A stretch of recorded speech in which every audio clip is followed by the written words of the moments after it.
So these are the 5 things you must discuss with your partner before that marriage, because these things can make or mar your marriage.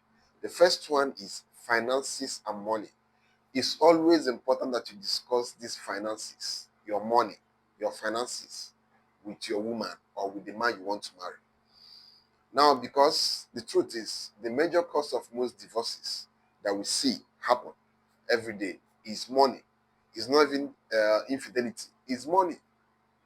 When you can marry a man who cannot save, or when you can marry a woman who does not have the same financial principles as you, tomorrow, during the course of that marriage, obviously it will be a problem. For example, you had some savings that you want to use to invest into real estate, and the woman will be like, don't invest the money, bring it, let's buy hair, or let's go on vacation, or let's go on a trip. When your financial principles does not align with your wife, it will be a reason for divorce, because at a point money will be a problem. You want to use the money for something else, and she wants to use the money for something else, or she's the kind of woman who doesn't believe in bringing out her own money to support the family. When you guys did not sit down and discuss finances, obviously it's going to be a problem. You guys did not discuss your spending habits, your savings, your financial goals. All these things will be a problem in that marriage, because a marriage that is not built on similar financial principles cannot work, cannot stand. The next thing you must discuss before marriage is children and parenting. Before you marry that woman or before you marry that man, you guys must have discussed the number of children you want to have. How many kids? When? What kind of parenting style do you each believe in? Do you believe in being strict or relaxed or balanced? And does your woman also have the same principles as you? You know, these things can cause problems, whether you like it or not. For example, if you grew up in a family where your parents were very strict, we are very harsh, we are very fiscal on you, and your woman, on the other hand, grew up in an environment where her own parents were softer. At a point, even though it's always good that you know your woman is the opposite of you, but at least you guys should have a common ground when it comes to parenting. If your woman hates it when you beat her kids up, or when you go physical on you guys kids, it will be a problem. So before you marry that woman, you must discuss all these things with her. You must ask her, babe, what kind of mother will you want to be to our kids? Are you going to be a strict mother? Are you going to be a relaxed mother, or are you going to be a strict and relaxed here and there? But for me, I would say the best approach is being strict and also being relaxed. You just have to find a common ground between being strict and being relaxed as a parent. Because I don't believe in going physical on your kids. I don't believe in also being very relaxed with your kids. If you are relaxed, those kids will start misbehaving. Then, of course, you must discuss how many children you guys want. So that tomorrow, after she must have given birth to 4, and you can start telling her, babe, let's make it 6. And she'll get angry and be like, why are you telling me to make it 6? But we agreed on 4. So these are the things you must discuss with your woman, else it's going to be a problem tomorrow. The next one is your religion and core values. As a man, obviously you have your own principles and core values. If your woman does not also have those same core values, it's going to be a problem. For example, you are the kind of man who has a high level of discipline. You always maintain your integrity in everything you do. You always believe that a good name matters more than money. And then you go and marry a woman who doesn't care about a name. All she cares about is making money at any cost, without caring if she steals it, if she sells somebody, if she betrays anybody. She just wants to make money. Whereas, on the other hand, we are principled. We don't do that. Tomorrow is going to be a problem, because you guys don't have similar principles. Therefore, you people will always be clashing. Your principles will always be clashing.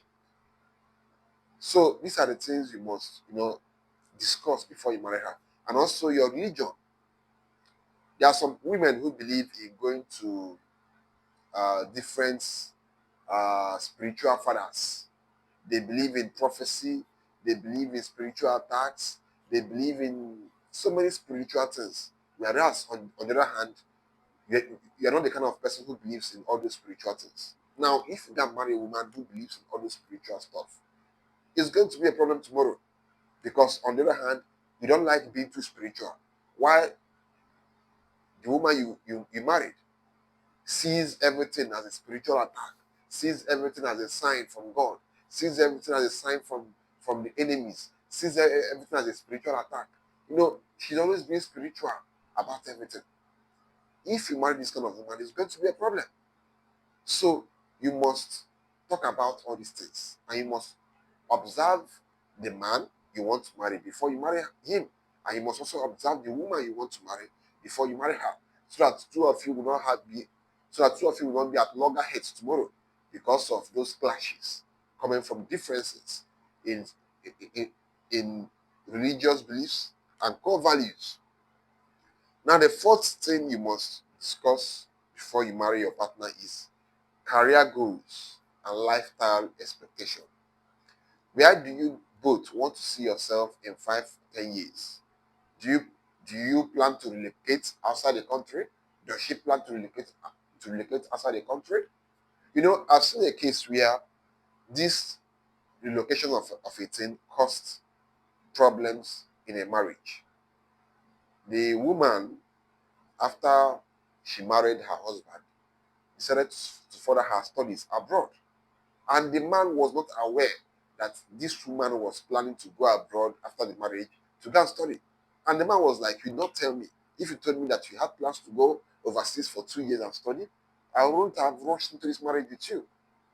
So these things are the things you guys must discuss. Sit your woman down, most especially as a man. You are the one who is meant to be, in charge of all these discussions. Sit her down, ask her what are her goals. Does her goal align with yours? And if you are a woman, try to know the goals of your man, the career goals of your man, his lifestyle expectations, so that tomorrow two of you will not be having problems because of the kind of lifestyle he wants, or the kind of goals he wants, or the kind of goals she wants, so that there will not be a clash tomorrow. It's always important that you discuss all these things before marriage, so that tomorrow you will not rush into a marriage and still rush out of it. Because at times, the reason why you see couples divorcing in 2 years, 1 year, 6 months after marriage is because they did not sit down and discuss all these things. You have to be very pragmatic as a young adult who want to go into marriage. Now, the last thing, the fifth thing you must discuss with the woman or the man you want to marry is conflict resolution and communication style. Now, this is not even something you discuss. This is something that you become certain about during the course of that relationship. How do you handle anger, stress, and disagreements? And how does your partner also handle anger, disagreements, and stress? There are some people who, if they are stressed up, if they are very stressed from their work or from their business, they they ghost you. They will ghost you. There are some people who, once they are stressed, they start ghosting everyone. They just want to be on their own. There are some people who, once they are stressed, they begin to, become very rude, harsh towards you. And there are some people who, if they are stressed, they just take out their anger on you, verbally and sometimes physically. So you must know the kind of person your partner is, how they handle all these things, because during the course of marriage, all these things will arise. She will experience anger, she will experience stress, she will experience disagreements, and likewise you too. So if you do not know how your partner handles all these things, it will become as a shock to you in that marriage, and that could make you to divorce her or make her to divorce you. So you must learn all these things before marriage, so that you guys can handle yourselves better. So that tomorrow, if your partner gets angry simply because she's stressed, you will not be surprised, because you are now like you know how to handle the situation. You will manage it better. Unlike when you guys did not spend time dating each other or discuss these things prior to their marriage. There are some people who they will just marry within 6 months of meeting. How is that even possible?